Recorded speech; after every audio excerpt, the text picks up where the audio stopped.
My brothers and sisters, you are now watching The Gamer 2323, so just forget about the chores you're supposed to do. Put your feet up, get your Kool-Aid, fried chicken, popcorn, get whatever you may need. And I hope you enjoy the video.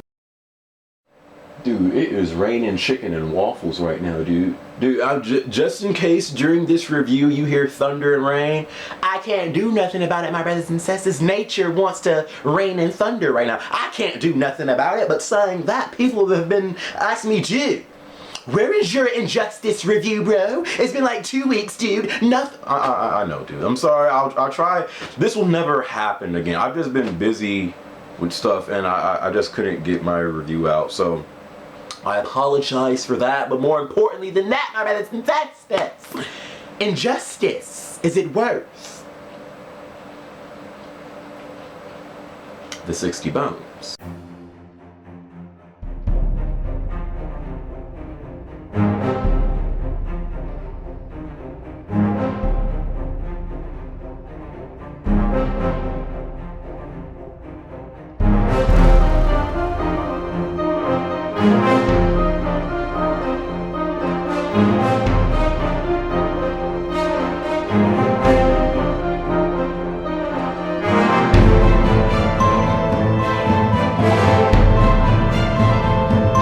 Alright, so the story for Injustice, Gods Among Us. First off, it's a fighting game. I hate to hold fighting games to this standard, but fighting games have never been known to have the most groundbreaking, epic storyline ever. Like, people are not going out being like, oh my god, I cannot wait to buy the next Street Fighter, bro. That story is going to be amazing. Like, people, like, the only fighters to where I really enjoyed the story was one of my favorite fighters of all time, Bloody Roar Primal Fury. I loved the heck out of that game. That and Dragon Ball Z Budokai 3, best Dragon Ball Z game ever made. Well, that's because it's based off the TV show. You don't really find fighters that have a great story to it, you know, but for what it is, Injustice's storyline is decent. You know, if you guys used to watch Justice League back on Toonami, those were the days, dude. But if you guys used to watch Justice League, you will notice some similarities in the story in Injustice. So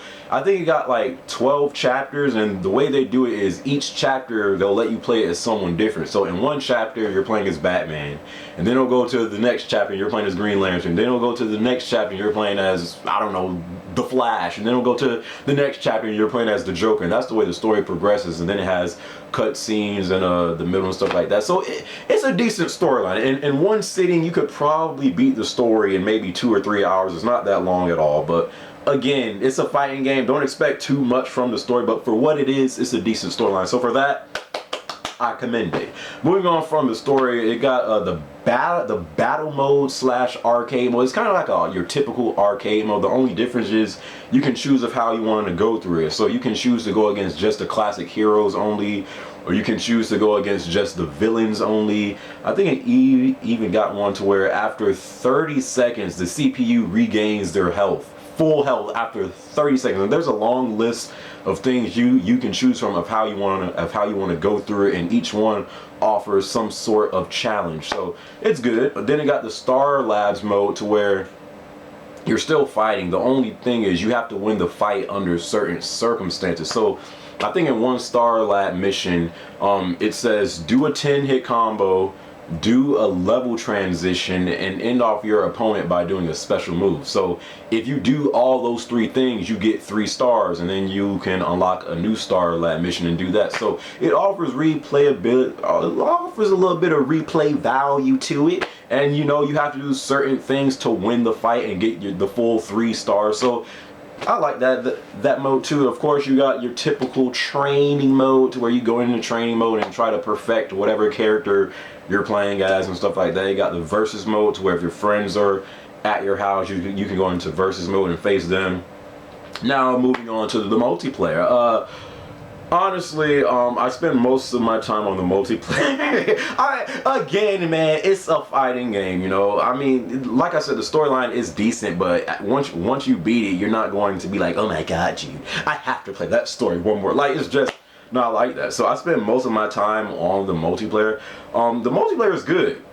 I have a few issues with it. One, ranks mean absolutely nothing online. Like, because you can rank up while playing the story too, and whatever rank you end up being at the end of the story, that's your rank when you go online. So really, ranks mean nothing. Like, you can come across someone that's like a rank, I don't know, 95, and then in most fighting games you'll be like, oh my god, that Jew must be real good. No, and in this one, that means nothing because you can rank up in story mode also. So it just really means nothing. I wish like the ranks on online meant something, but they don't.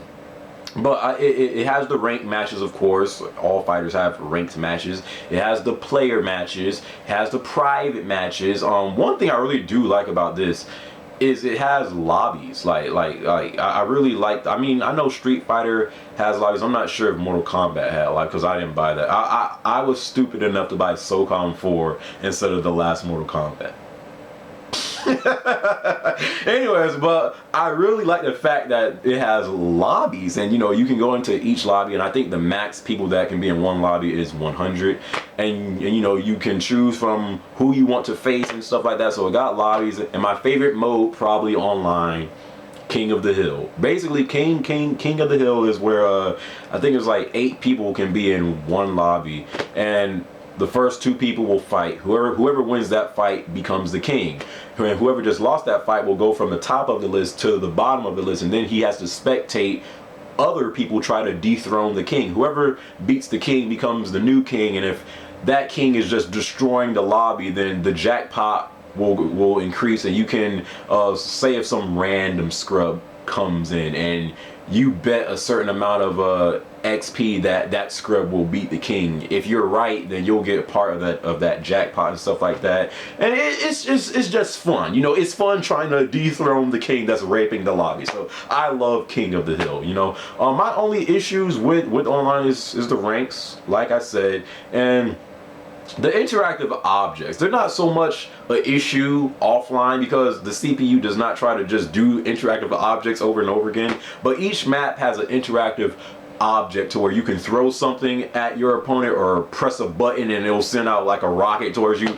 Online, people abuse that, and what makes it even worse is they can use it after like 4 or 5 seconds. There's a really short It's a really short respawn to where you can use it over and over and over again, and people online just abuse that. Like, I had someone literally keep his distance from me, just kept on pressing that button to send out those rockets, and I'm just like, are you kidding?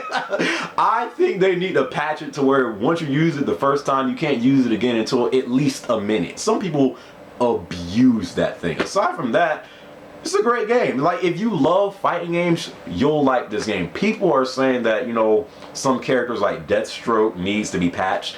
I don't really think a character needs to be patched. Like, the spam characters in this game, Deathstroke, Superman, Green Lantern, oh my goodness, Sinestro. Oh my, Sinestro, Black Adam, Green Arrow. I mean, the list can go on. I mean, all characters in this game can spam. The only thing is, it's not really the characters, it's the people who's playing the characters. If you have a scrub playing as freaking Deathstroke, just shooting you, like, some Deathstrokes will keep their distance on purpose so they can just shoot you throughout the whole entire match, and you can't do nothing about it. So it's just like, if you want to like make the damage less, I don't know what you could do, but it's not really the characters, it's the scrubs who's playing as these characters. You really can't do nothing about it. But like I said, it's a great fighting game. It has a decent storyline to it. The multiplayer is good. If you love fighters, you'll like this game. Is it worth the 60 bones? If you love fighters, you'll like this game. If you're not really a fan of fighters like that, you could wait for a price drop. But if you like fighters, if you really are a fan of fighters, I do recommend you to get this game. I'll give it a 8.5. It's a great game, but it does need a few tweaks and stuff like that. Hopefully when the DLC comes in and they'll add more and more characters to this game. I really want to see Beast Boy. Dude, if they add Beast Boy in it, Beast Boy will be my go-to character. If he comes in the DLC, Beast Boy is my character. But aside from that, it's a great fighting game. It's a great fighting game. If you're not really a fan of fighters, wait for a price drop. If you love fighters, can't get enough of them, you should buy this game. It's a good game. But saying that, I hope you guys enjoyed my review. Once again, I apologize for my review taking so long. But saying that, My brothers and sisters, Injustice Gods Among Us gets an 8.5 from me. It's worth it, 60 bones if you like fighters. If you don't, wait for a price drop. Saying that, catch y'all in my next video, alright? Peace!